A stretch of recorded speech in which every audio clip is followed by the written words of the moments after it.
Dear students, now we will understand this differentiation in detail. So before that, we have to understand what is function in mathematics. Okay. Suppose if I write an equation of this form, y equals to 5x plus 4.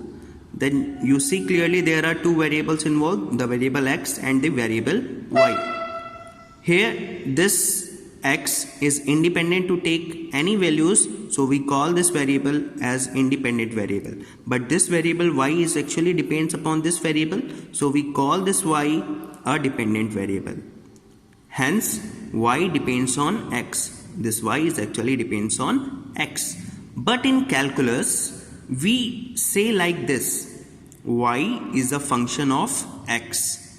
What is calculus? Calculus is actually a branch of mathematics which relates us with the concept of differentiation and integration. What is integration? We will study later on. So, what is the language we use for this? Y is actually a function of x, and mathematically it is represented like this: y equals to f of x, where f denotes function. Now there are different mathematical functions are involved in mathematics. That functions are algebraic function. Everybody know what is algebraic function? Any function which is of the polynomial form, like that y equals to a x to the power n plus b x n minus 1 plus, like that. If I write in this manner, ax square plus bx plus c, so this is what? A quadratic equation. So this is also an algebraic function. This is algebraic function. So any equation of this form is what? Algebraic function. Now other function is exponential function, where e to the power x is involved in any equation. We call that algebraic exponential function. Similarly, what is logarithmic function? Where log functions are involved. What are trigonometric functions? Where trigonometric ratio functions are involved, like sin x, cos x, tan x. Also we have a power function in which we have x to the power n, where n will take any values, positive, negative, any real values, right? So this is a power function. Now comes to the concept of differentiation. So these are different mathematical functions involved in mathematics. We will see how to calculate the differentiation of these mathematical functions later on. Now, concept of differentiation. It is a method of calculus which involves two mathematical operations with a particular condition, that is limit. We call that particular condition a limit. Okay. Now, how two mathematical operations are involved and which two mathematical operations are involved? Please look here. The two mathematical operations that are involved are difference and division. How these two operations are involved? Please look here. Okay, suppose we have y which is a function of x, so we represent mathematically like this. Now what we do, if I change this x is what? Our independent variable, or you call this a basic quantity.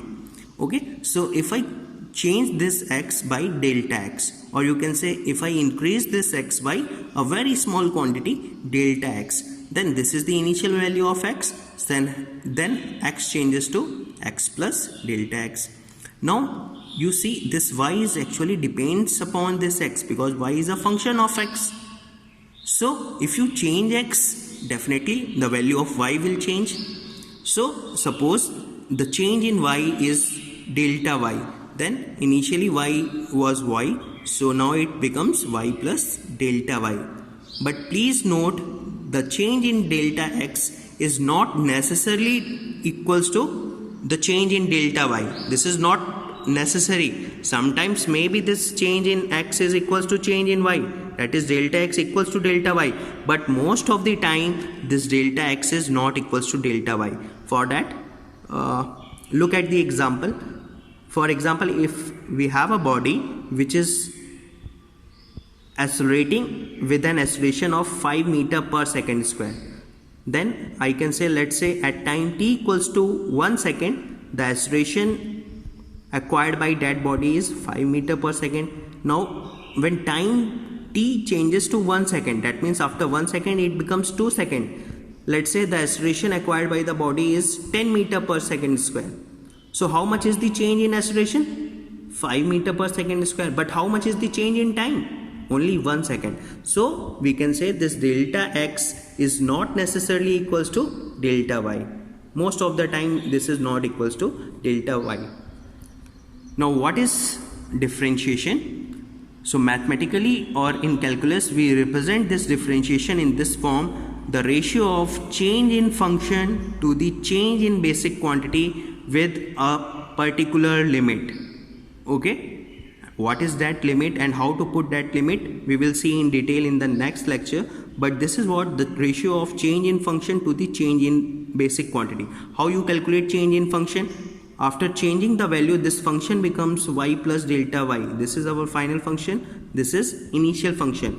So this is what the change in function, y plus delta y minus y divided by the change in basic quantity. Our basic quantity was x and you change x by x, delta x, so it becomes x plus delta x.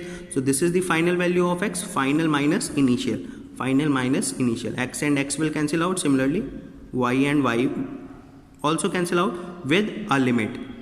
Okay, now look at here, two operations that are involved are difference and division. This is what? This is a difference, operation of difference or subtraction, and this is what? The ratio. This is a division. Hence we can say two operations are involved in this concept of differentiation, and it should be defined as the ratio of change in function to the change in basic quantity with a limit. And what is that limit? I will explain you in the next video. Thank you.